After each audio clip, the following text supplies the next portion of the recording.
my life, I've been a global traveler, seeking cultures and traditions that are just as vibrant today as in times past.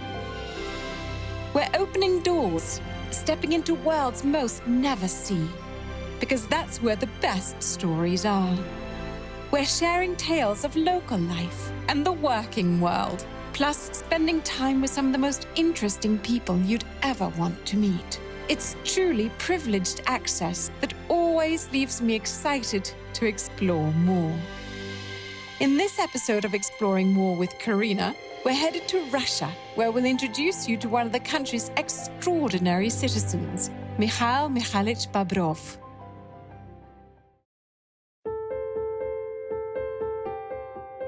Every once in a while, you stumble across someone who defies categorization, who's led a thoroughly uncommon life. One such man is my dear friend Mikhail Bobrov. He's one of many interesting people I've gotten to know in Russia as I've explored the country with Viking.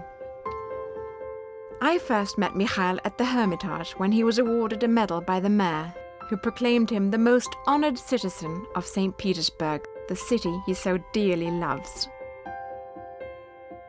Over the years, Mikhail has grown to become a treasured member of the extended Viking family. Viking longship. Viking longship. Да. And in sharing stories, I've come to have a much better understanding of the phrase, still waters run deep. Mikhail's gentle nature and humble personality provide few obvious clues to the man and his story. Born in St. Petersburg, then known as Petrograd, Mikhail's childhood seemed normal. But through those early years, he developed the unwavering resolve and sheer determination that later became the cornerstones of his character. As a young adult, Mikhail set his eyes beyond St. Petersburg and set out for the mountains, where he soon discovered the power of a single journey to alter the course of a life. I took great interest in alpinism. It is a rather interesting story. I enjoyed alpine skiing, won the city championship among young people, and I was awarded with a tour to the Caucasus. Such beautiful scenery. That was the moment I lost my heart to the mountains. Right before the war, I went to the mountaineering camp. My instructors liked me, and they invited me to the school of instructors. So I finished that school and even stayed with them and managed to do some wonderful climbing. That's how I got these skills and made firm friends among mountain climbers. Mikhail relished every moment among the peaks and ledges, but could in no way imagine just how invaluable his newly mastered skills would become. All thoughts of mountaineering were swept aside in 1941 as the Germans rolled into Russia, 3 million strong. Mikhail felt compelled to serve. They did not want to take me because I was very young. I was just 17 years old. They told me, "Wait a year, don't hurry. You'll have time to fight." The elder boys said that I was a good, reliable guy. So finally, they took me. That's how my war life began. On September 8, 1941, one of the darkest chapters of the war began, as St. Petersburg, then known as Leningrad, was completely encircled by the Germans, under siege for 900 days. Warplanes and artillery struck the city with deadly accuracy. Nobody could understand what went on. When our agents got to the territory of the German artillery and kidnapped the officers from there. In their map cases, they found the pictures of Leningrad and all our tall dominant structures with gilded domes were indicated on them. All the objects were marked on the map with the reference in meters to this or that dominant building. And it was rather easy to bomb the city having this information. When they realized that our beautiful dominant buildings protrude the city, we had to hide them somehow. Leaders were perplexed on how to camouflage the towering icons, until someone had an epiphany. Why not have alpinists scale them, then paint or cover the shining surfaces? In the abstract, the idea seemed simple, but in reality, the task was daunting. Самое неприятное было The most difficult was when climbing the spire of the fortress of Peter and Paul.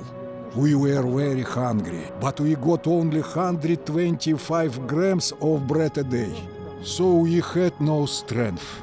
When you came to the ball, you needed to do the negative angle. There is nothing special about it, that's basic. But we were weak, hungry, and with the cold and wind, we could not do it. Mikhail paused, his heart racing. The only sound, the raspiness of his breathing in the bone-chilling wind. With but a moment's rest, he pressed on. Вот потихонечку. So slowly, the last steps. I had several attempts, after which I managed to do it. Utter silence greeted him at the top, 120 meters above the city. A wave of relief overcame him before he set about attaching the vital ropes and pulleys. Finally, the process of camouflaging the Peter and Paul fortress could begin. Жили дома, а потом уже сил не хватало ходить. At first we lived at home, but later we had no strength to go home, and we stayed where Peter the First's son, Prince Alexei, his wife Charlotta, and the sister of Peter the First, Maria, are buried. On those tombs we stayed, put some wood boards with felt, and arranged a stovepipe there. It was very warm. Очень тепло там было. The team of 4 alpinists camouflaged structure after structure, each presenting its own set of challenges. This hindered the German offensive while saving cultural monuments and countless lives.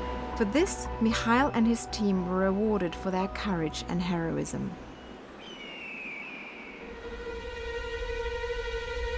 But more was asked of Mikhail Bobrov before World War II had ended.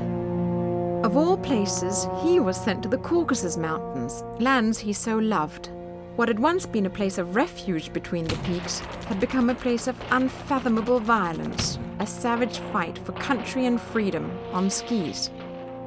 Дело в том, что The truth is that the Germans were coming to the central passes of the Caucasus rather quickly, and regular military units could not fight in the mountains. They simply did not know how, and retreated. The 49th German Mountain Infantry Corps was approaching. They were very well prepared, the best alpinists of Germany. After battles in Austria, the Czech Republic and Norway, the German high mountain troops were battle-hardened, formidable adversaries, while Russian forces were woefully unprepared. у нас были 2 всего стрелы. There had been only 2 mountain rifle divisions that had practically nothing. They might have the hats, spiky shoes, ice axes and ropes, but that was it. They had no skills to work in the high mountains.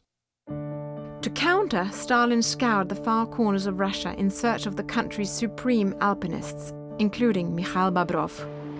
И вот поэтому собрали всех альпинистов. That's why we gathered the mountain climbers, the real instructors from all the fronts, and we got in defense position from Mount Elbrus till Mount Kazbek, the most central passes of the Caucasus, where the fights were at 5,000 meters of height, in the conditions of hypoxia, oxygen starvation. That was the winter of 1942-43. A single shot, shouting, a grenade could cause avalanching, many of them. It was a very special war. Very few people know about it. It was a surreal time with days of mystical tranquility sprinkled in the midst of life and death struggles. Of the many battles, one remains vivid in Mikhail's thoughts to this day. Ну, красиво идут. Они прекрасно владели горными лыжами. Спускаются такими... They were coming down beautifully. They were wonderful downhill skiers. It was snowing at the beginning, and when the sun appeared, the atmosphere was far from warlike. When they were 100 meters away, we shot in the air and commanded, "Hände hoch!" Nothing. They started to shoot back. Our guys were chasing them. And the fight began. It was not long, only about 20 minutes, not longer. After the fight, we went to inspect the dead bodies, collect the documents and weapons. So we came up, and one of them was sitting. That was Otto Bauer. Это Отто Бауэр. While it would have been easier to leave them behind, Mikhail and his team carefully moved the wounded Bauer and another German soldier down the mountains to have their injuries treated. Though the events of the day were quickly lost amongst other battles, the act of kindness was not forgotten. Years later, following the turbulent war years, a chance meeting at the 17th Olympic Games brought the two former enemies face to face once again. Входит группа немцев, A садится group of сзади. Germans came and took their seats behind us. I looked back and saw this man. He waved to me. Who was that? Where could I have seen you? I asked him. He also spoke very good Russian. How do you know the language so well? Well, he said, the senior generation, we went to the front. You must have participated in the war as well? Yes, I was defending my Leningrad. No match again. So we went on, trying to unwind it. I was in captivity, he said. And where was that? That was on the 15th of February 1943, when we went in reconnaissance from Bulgaria to Svanetia. We got into an ambush. I got wounded. I opened my mouth. Otto Bauer? Is that you? And he said, Mikhail Bobrov? Oh my! So the two enemies met. We embraced each other. We talked and agreed that we need to raise the youth on sports fields, not on battlefields. In 1999, Mikhail Bobrov put his mountaineering skills to work yet again as he joined an international group of adventurers. Their goal? Ski to the North Pole. Headed by Vitya Boyarsky, director of the Museum of the Arctic and the Antarctic, the group was filled with noted alpinists and polar explorers. Mikhail, upon reaching the pole, felt nothing short of sheer joy as he and the team planted the flag of his beloved home, St. Petersburg. And at age 75, he became the oldest man to ski to the North Pole, recognized by the Guinness Book of World Records.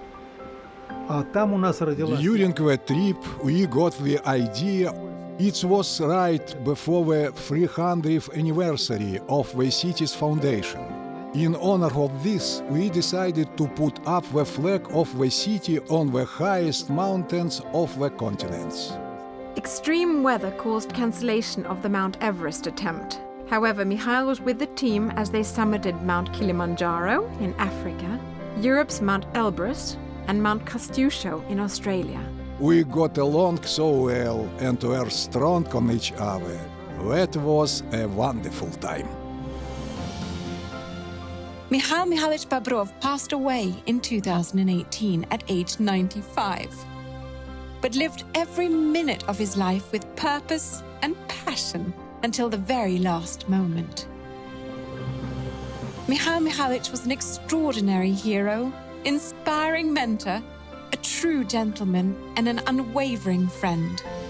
A profound man who left an indelible mark on Russia and everyone who knew him. Добро пожаловать в наш любимый город Санкт-Петербург. Браво! Браво! Join us again here on Viking.TV as we open more doors around the world on our quest to explore the planet's most fascinating people and intriguing cultures.